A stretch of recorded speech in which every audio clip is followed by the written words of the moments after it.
മന്ത്രിയും അതുപോലെ തന്നെ തൃശ്ശൂരിലെ എല്ലാ മേഖലകളിലും നമ്മൾ സ്ഥിരം സാന്നിധ്യമായി കാണുന്ന പ്രൊഫസർ സി രവീന്ദ്രനാഥാണ്. പക്ഷേ അപ്പം വീണ്ടും ഒരു തെരഞ്ഞെടുപ്പ് അംഗത്തിനിറങ്ങാണ്. തീർച്ചയായിട്ടും മണലൂരിൽ മുൻപ് കോൺഗ്രസിന് വലിയ ഒരു ഉറച്ച കോട്ട എന്നുള്ള രീതിക്ക് അവിടെ ഉണ്ടായിരുന്നതാണ്. അതിനുശേഷം ഇപ്പോൾ ഒരു LDFന് ഒരു ഉറച്ച കോട്ട എന്നുള്ള രീതിയിലേക്ക് അത് മാറിക്കഴിഞ്ഞു എന്നുള്ളതാണ്. അപ്പോൾ ശരിക്കും എന്താണ് മണലൂർ? മണലൂർ ഇപ്പോൾ ഇടതുപക്ഷത്തിന് അനുകൂലമാണ്. ജില്ലാ പഞ്ചായത്ത് മെമ്പർമാർ ഇടതുപക്ഷത്തിനാണ്, പഞ്ചായത്ത് ഭൂരിപക്ഷവും ഇടതുപക്ഷത്താണ്, MLAയും ഇടതുപക്ഷത്താണ്.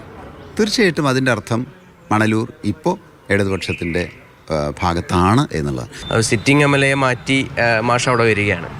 അത് സഖാവ് മുരളി പെരുന്നെല്ലി എന്ന് പറയുന്നത് എൻ്റെ വളരെ അടുത്ത സുഹൃത്താണ്. ഞങ്ങൾ രണ്ടുപേരും വെജിറ്റേറിയൻസാണ്. 10 വർഷക്കാലം ഞങ്ങൾ നിയമസഭയിലുണ്ടായിരുന്നു.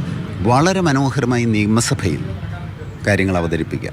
മണലൂർ മണ്ഡലത്തിൽ ജനങ്ങൾ പറയേണ്ട കാര്യമില്ല, അല്ലെങ്കിൽ 15 വർഷം ജയിക്കില്ല. തീർച്ചയായിട്ടും അതെല്ലാം തീരുമാനിക്കുന്നത് പാർട്ടിയാണ്. ഞാൻ 3 തവണ മത്സരിച്ചില്ലേ, പുതുക്കാട് മത്സരിച്ചു, പിന്നെ തവണ മാറ്റി. അത് ആളെ മാറ്റുക എന്ന ആ വാക്ക് തന്നെ പറയാൻ പാടില്ല എന്നർത്ഥമാണ്. തൽക്കാലം ആളല്ലാതെ വേറൊരു LDFൻ്റെ പ്രവർത്തകൻ മത്സരിക്കുന്നു. ഇതൊക്കെ ഒരു തുടർച്ചയാണ്. കോൺഗ്രസിനെ സംബന്ധിച്ചിടത്തോളം TN പ്രതാപനെ അവിടെ ഇറക്കി ആ മണ്ഡലം പിടിച്ചെടുക്കുക എന്നുള്ളതാണ് അവരുടെ ഒരു സ്ട്രാറ്റജി എന്നുള്ളത്.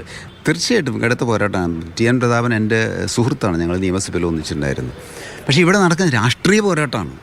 അവിടെ വലതുപക്ഷ രാഷ്ട്രീയവും ഇടതുപക്ഷ രാഷ്ട്രീയവും തമ്മിലുള്ള പോരാട്ടമാണ്. അതിൻ്റെ പ്രതീകങ്ങളായിട്ട് TN പ്രതാപനും ഞാനും ഉണ്ട് എന്ന് മാത്രമേ ഉള്ളൂ.